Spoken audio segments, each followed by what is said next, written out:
Think of a baby bird in a nest, craning its neck, chirping for the mother. That's your inner child, perfectly natural.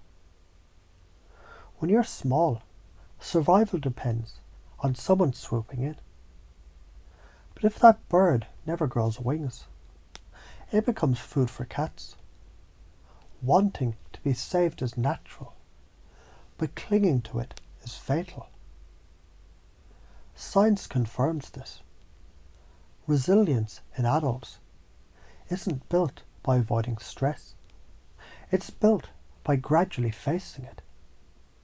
Stress inoculation, the same way vaccines work. Face a dose of challenge. You grow antibodies of courage. Notice how many times you've already grown wings without noticing. Small acts of bravery you've forgotten. Let that memory burn bright. Picture being strapped into a roller coaster. You can scream for the operator to stop, but the truth is, the rails are already set. The only control you have, whether you grip the bar in terror or throw your hands up and scream with joy. In NLP terms, that's reframing. Same ride, different meaning. Waiting to be saved is like waiting for the roller coaster to change tracks. It won't.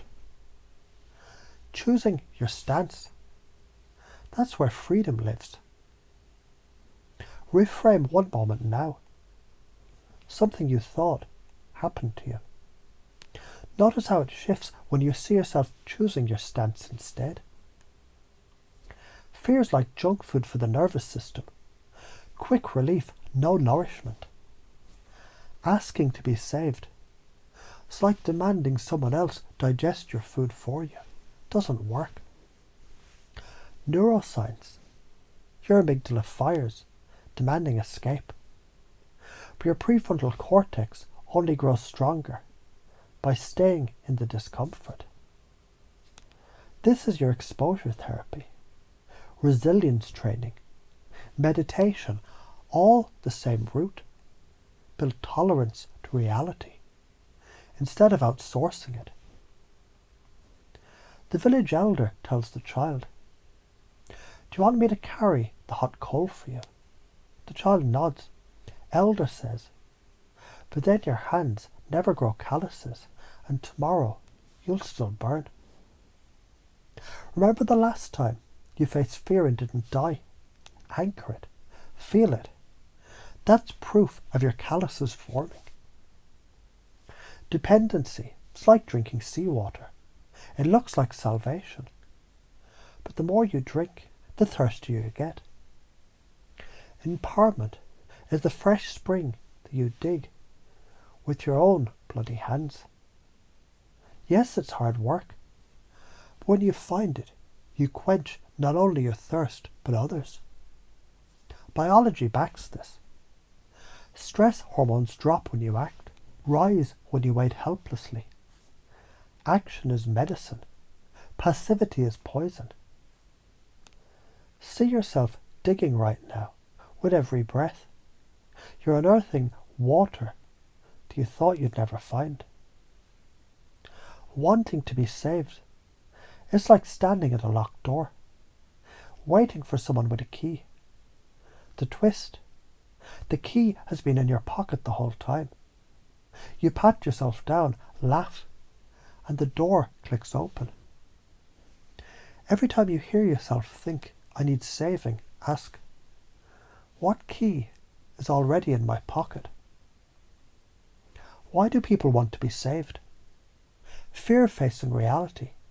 It's like refusing to look in the mirror because you're afraid of the zit. A need for validation. It's like waiting for applause before dancing.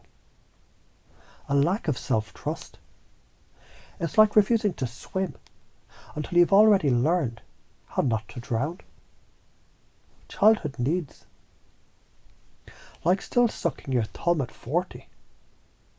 All normal, all human, but none lead to freedom. Liberation is realizing you're not on stage waiting for a rescuer's spotlight. You're holding the flashlight. What's more important than being saved? Freedom? What's more important than freedom? Creation. What's more important than creation? Love in action. Freedom looks like paying your bills, facing your boss, saying no without apology. Tiny daily proofs. I'm not waiting for the flashlight, I am the light. Say it until it feels stupid. Then notice when it feels true. Self-compassion is hugging your own scared inner child instead of outsourcing it. Inner trust is practicing micro-bravery. Send the email, lift the weight, make the call. Shift the narrative. Every time you say, I need saving, rewire it to, I'm saving myself right now. Take small actions. Every micro step is a vote for your future self. Recognize patterns, catch yourself in the act, smile and interrupt the trance. Science, neuroplasticity. Every repetition rewires synapses. Karma. Every repetition either chains you tighter or cuts a link. Here's the raw shit. No one's coming. Not your mom, not your partner, not the government, not God in the sky. The cavalry is not on its way. And that's the best fucking news you'll ever hear. Because it means the power that's been in your bones the whole time. Waiting to be saved. That's spiritual masturbation. Feels good. Changes nothing. Taking responsibility. That's when the real orgasm of life happens. Confusion cracks open the rigid shell of certainty. The brain hates gaps. It rushes to fill them. That's why Milton Erickson spun confusing stories, to slip past the guard at the gate of the conscious mind. Wanting to be saved is confusion turned toxic. You wait for someone else to resolve the gap.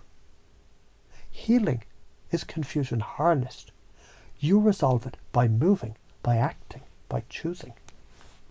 The patterns that trap us, the victim loop. Life happens to me. The martyr loop. I must suffer to be worthy. The perfectionist loop. I can't act until it's perfect. The savior loop. If I save others, I'll be saved. Interruptions, swearing, laughter, shock, truth smacks. Next time you catch yourself in one of these loops, shout inside your head, bullshit. Feel the trance crack. Step through the gap.